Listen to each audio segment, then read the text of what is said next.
Hello everyone, welcome back to my channel, Ramir Boulder. Ito po ang report.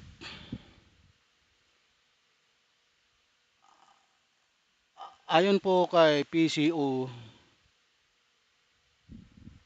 Yusek Claire Castro, inutil ang Duterte admin sa issue ng China. PCO official binanatan ang nakaraang pamahalaan. Ay ito na po, matapos ang matinding tensyon sa West Philippine Sea, naglabas ng matapang na pahayag si Presidential Communication Office Undersecretary Claire Castro kung saan binatikos niya ang Administrasyong Duterte dahil umano sa kawalan nito ng tapang at aksyon laban sa China aggression. Ito po ang totoo. Kasi po,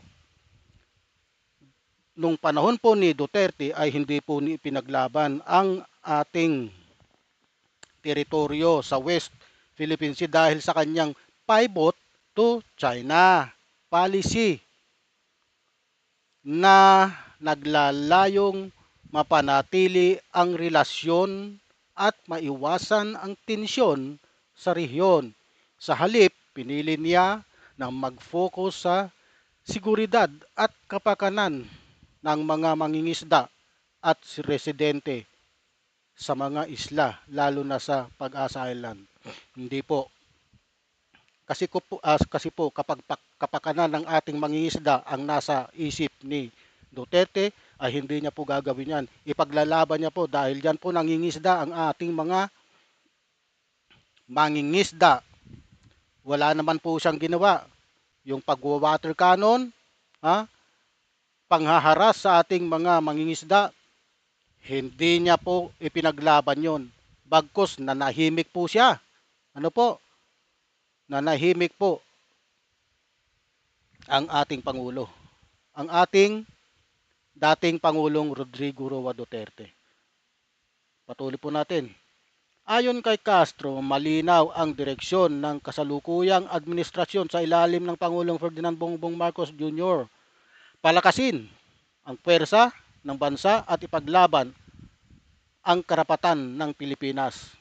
Ito po ang tama, dapat pinaglalaban po ang ating karapatan sapagkat ang West Philippine Sea ay ating karapatan sapagkat ito po ay nakapaloob sa exclusive economic zone. Ano?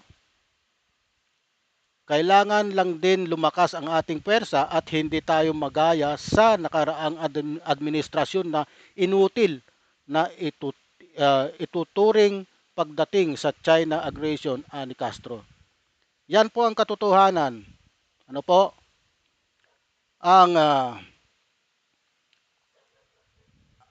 Ang UNCLOS po, ang United Nations Convention on the Law of the Sea, ay pumabor po sa atin. Pumabor sa Pilipinas sa usapin ng West Philippine Sea noong 2016. Ang Permanent Court of Arbitration sa The Hague ay nagdesisyon na pabor sa Pilipinas na nagpapawalang bisa sa malawak na pag-angkin ng China batay sa tinawag nitong 9-dash line. Itong 9-dash line na ito ay isang napakalaking kalukuhan. Ha? Wala silang maipakitang ebidensya nila na pinanghahawakan nilang 9-dash line. Gawa-gawa lang ng mga komunistang China. Mga ginawa lang po yan ng Communist Party ng China. Ang desisyong ito ay nagbigay ng legal na batayan sa pag-angkin ng Pilipinas sa West Philippine Sea at nagpatibay sa posisyon ng bansa sa pagtatanggol sa soberanya at teritoryo nito. Ang UNCLOS ay nagtaguyod ng mga prinsipyo ng international na batas na naglalayong protektahan ang mga karapatan ng mga bansa sa kanilang mga teritoryo at yamang dagat. Yan po ang desisyon ng UNCLOS. At nakapirma rin po dyan tayo at ang China pero hindi po nila sinusunod yan. Bagkos nagkaroon sila ng hindi valid na hakbang na kagaya po na Nine Dash Line na wala naman silang basihan kundi mga salitang walang kwenta. Ano po? Giit pa niya, hindi papayag si BBM na maging mahina o tahimik ang gobyerno sa harap ng mga panggigipit ng China sa teritoryo ng bansa. Matapang na banat mula sa palasyo, simula ba ito ng bagong banggaan ng mga kalyado at dating kapanalig sa politika? Well, ito po ay talagang malaking usapin dahil nga po ang dating administrasyon ni Duterte ay pinabayaan po ang West Philippine Sea. Pinabayaan niya kahit na hinaharas na yung ating mangingisda, yung ating mga Coast Guard ay tinitira ng water cannon. Wala siyang sinasabi kundi kinakampihan nila ang China imbis na kumampi sa ating mga kababayan dyan sa West Philippine Sea. Ano po? Hanggang ngayon nangyayari po 'yan pero po ngayon ipinaglalaban po. Ano? Dahil po 'yan ay exclusive economic zone ng Pilipinas. Napakalinaw po sa batas ng UNCLOS 'yan. Ha? 'Yun po ang hindi maintindihan ng mga komunistang demonyong China. Oh. Sino po ba ang magtutulungan kundi tayong mga Pilipino, no? Kailangan lang din lumakas ang ating pwersa at hindi tayo magaya sa nakaraang administrasyon na inutil. Hindi lang po inutil. Kung may mas mataas pa salitang inutil, yun na yun na ituturing pagdating sa China aggression. Ito po kasi lahat ng ito utos po ng mga komunista ito eh. Komunistang presidente, komunistang mga galamay. Kaya po nangyayari yan, mga agresyon na yan. Kasi utos po yan ng kanilang presidente. Ano? Walang kwenta po makipag-usap sa China dahil ginigit nila yung kanilang posisyon. Ano? Sa totoo lang, iginagalang ba nila ang exclusive economic zone? Hindi eh. Ang mahalaga sa kanila yung 9 dash line nilang palpak. Lumabas lang yan nung manalo ang komunistang China. Mga komunista dyan sa China na yan. Ano? Lumabas na yung 9 dash line. Pero hindi pa nila kiniklaim noon dahil nga mahina pa sila. Nung lumakas sila, saka nila inumpisang sabihin sa kanila yung area na yan. Biro mo, napakalayo. May lumabas pa ngang mga mapa eh, na pati Palawan sa kanila eh. Yo? Tingnan mo nga kagunggungan ng mga pag-iisip ng mga komunistang China na yan.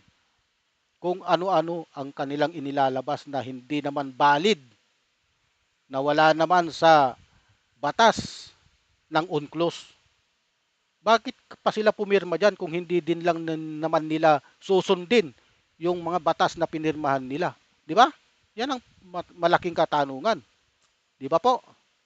Oh. Kahit na may desisyon na ang UNCLOS na yung West Philippine Sea na yan, sa atin yung exclusive economic zone natin, sinasakop nila. Okay lang sana kung walang batas eh. Ngayon, pinaglaban nila, nasa kanila daw yan. Pinaglaban din natin, nasa atin yan. Dahil kitang-kita, doon pa sa mga lumang mapa ng Pilipinas, ha? Nakapaloob na yan sa ating teritoryo.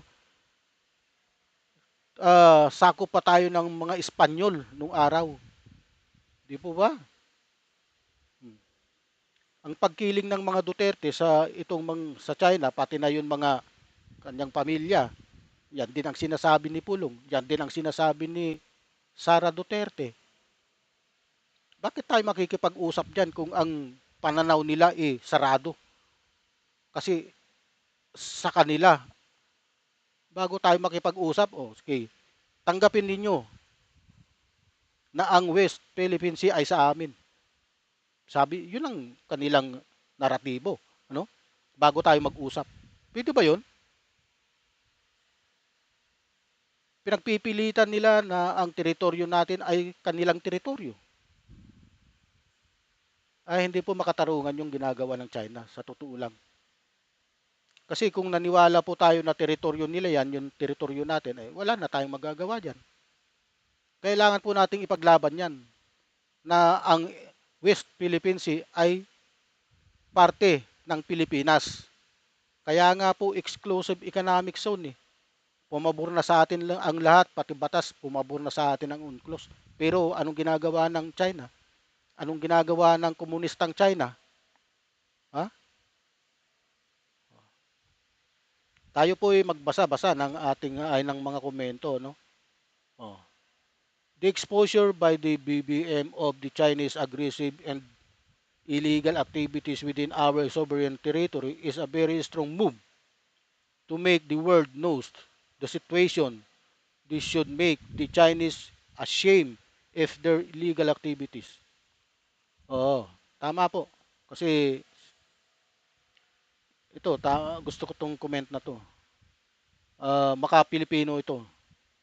Okay lang yan, tulad total Philippine Coast Guard naman. Si First Lady Lisa pwede na siya isabak sa China Coast Guard. Ito, comment ito ng taong walang utak. Sa pool sila kay Clear.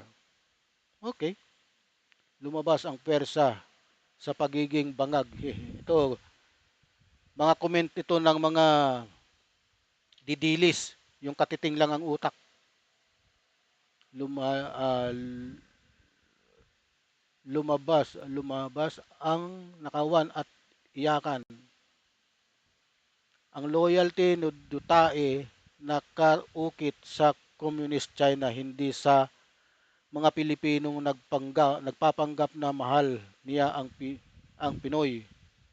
Ang minahal niya ay ang pera ng sambayan ng Pilipino.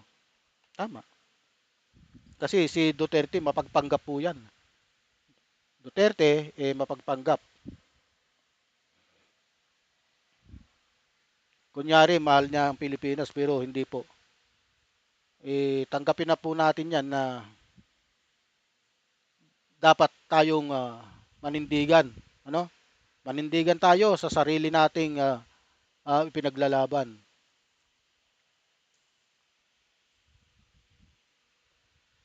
Okay? Ano po ang inyong opinion? Huwag niyo pong kalilimutan like, subscribe, at thanks for watching. Don't miss our next video. Mabuhay po kayo at marami pong salamat.